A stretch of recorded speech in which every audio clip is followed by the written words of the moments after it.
wondered about the real story behind witches, those spell-casting, broom-riding characters of lore? Witches, sorceresses, enchantresses, whatever name they go by, these enigmatic figures have been woven into the fabric of human history across the globe. From the wise women of ancient civilizations to the feared outcasts of the Middle Ages, witches have been both revered and reviled, often in equal measure. Our collective understanding of witches is a complex tapestry, spun from threads of folklore, religion and fear. In every corner of the world, from the snow-capped peaks of Scandinavia to the bustling markets of Africa, tales of witches have been passed down through generations. They've been painted as healers and harm-bringers, as scapegoats and saviors. In the Middle Ages, the image of the witch as a malevolent force took hold. Sinister stories spread of women signing pacts with the devil, casting curses on their enemies, and partaking in midnight Sabbaths. This period marked a chilling chapter in the history of witches, a time when fear and superstition cast a long, dark shadow. Then came the Renaissance, a time of rebirth and enlightenment. Yet the witch hysteria continued to grip Europe. Accusations flew, trials were held, and many innocent lives were lost in the ensuing panic. And who could forget the infamous Salem witch trials? In a small New England town, a community was torn apart by paranoia and suspicion.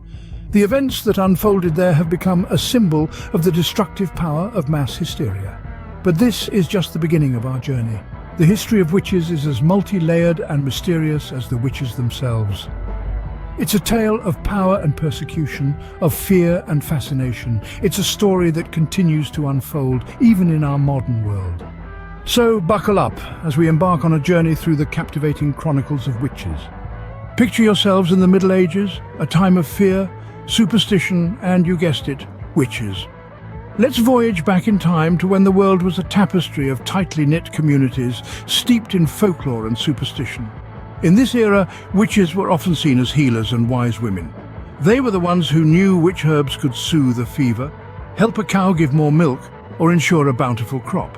They were respected, even revered for their knowledge and skills. But as the Middle Ages wore on, things started to change. The image of the wise woman began to warp and twist, and the witch became a figure of fear and suspicion. Suddenly, these women were no longer seen as helpful healers, but as malevolent figures in league with the devil. This shift in perception was fueled by the rising power of the Church, which sought to stamp out any practices it deemed heretical.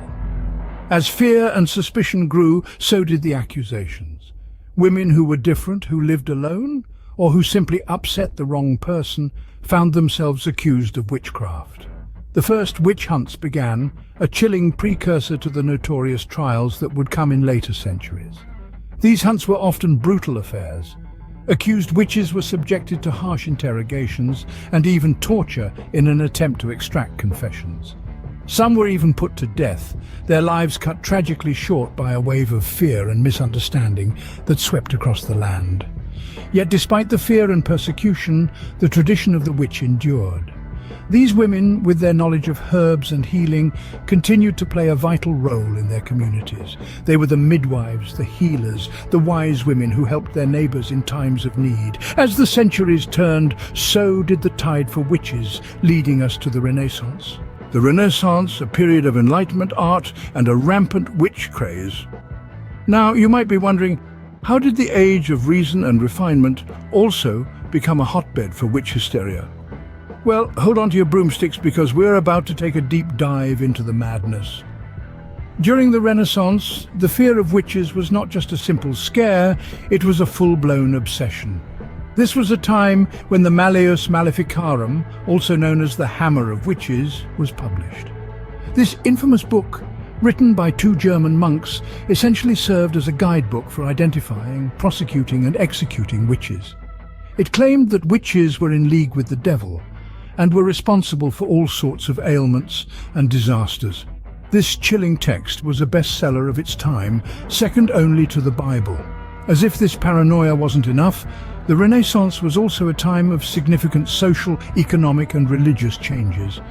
The Protestant Reformation was shaking the foundations of Europe, creating a climate of uncertainty and fear. Economic hardships like famines and plagues were rampant, leaving people desperate and looking for someone to blame. And who better to point fingers at than the alleged witches living amongst them? This was also the era of witch trials, where accusations of witchcraft could lead to a horrifying end at the stake.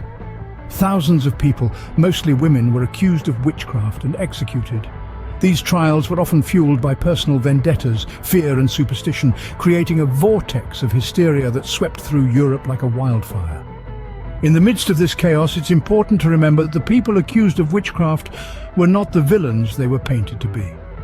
They were the victims of a society gripped by fear and suspicion, caught in the crosshairs of change and uncertainty. But nothing quite compares to the frenzy that would ensue in the New World, in a town called Salem. Welcome to Salem, Massachusetts, 1692, a year of hysteria, fear and witch trials. In the heart of the New World, Salem was a town gripped by panic. The Puritan settlers, already living in fear of the unknown wilderness, were suddenly confronted by a new terror: witches. It began with inexplicable fits suffered by two young girls, and soon accusations of witchcraft began to fly. The Salem witch trials were a whirlwind of hysteria and suspicion.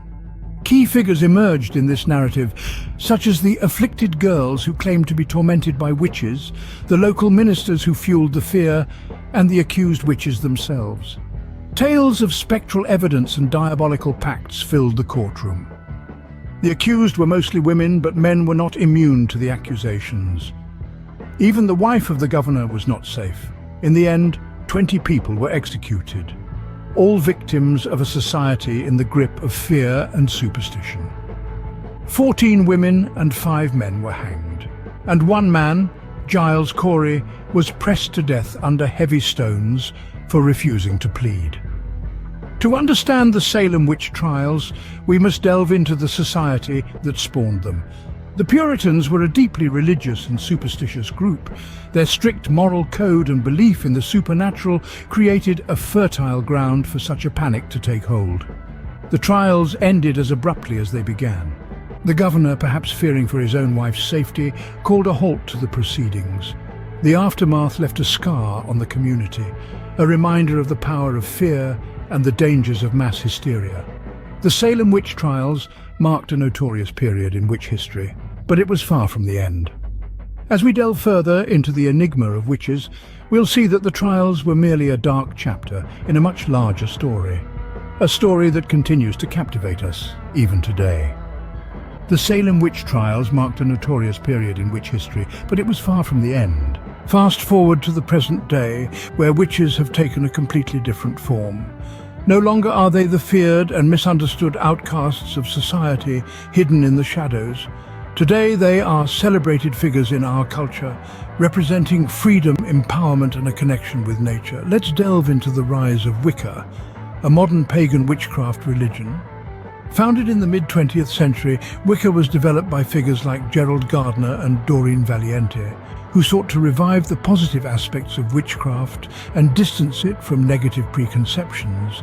Wicca emphasizes the worship of the divine feminine and the cycles of nature, and its followers, often called Wiccans or witches, use magic as a tool for self-growth and transformation. Wicca has grown tremendously in popularity over the years, and its practitioners can be found all over the world, practicing in both solitary and communal settings. Yet the transformation of witches isn't limited to religious practices. Pop culture too has played a significant role in reshaping our perception of witches. From the enchanting Hermione Granger in Harry Potter to the quirky witches of Hocus Pocus, witches in today's media are independent, intelligent and often heroic figures. They use their powers for good, standing against evil and injustice, and their stories inspire viewers to embrace their own unique strengths and abilities. Even in the realm of politics and activism, the figure of the witch has taken on new meanings. Modern witches often align themselves with movements for social and environmental justice, using their craft to bring about positive change in the world. In the end, the witch of the modern world is a symbol of empowerment and resistance, a far cry from the persecuted figures of the past. From fear to fascination, the journey of witches through history is indeed a spellbinding tale, reminding us of the power of myths and the dangers of hysteria.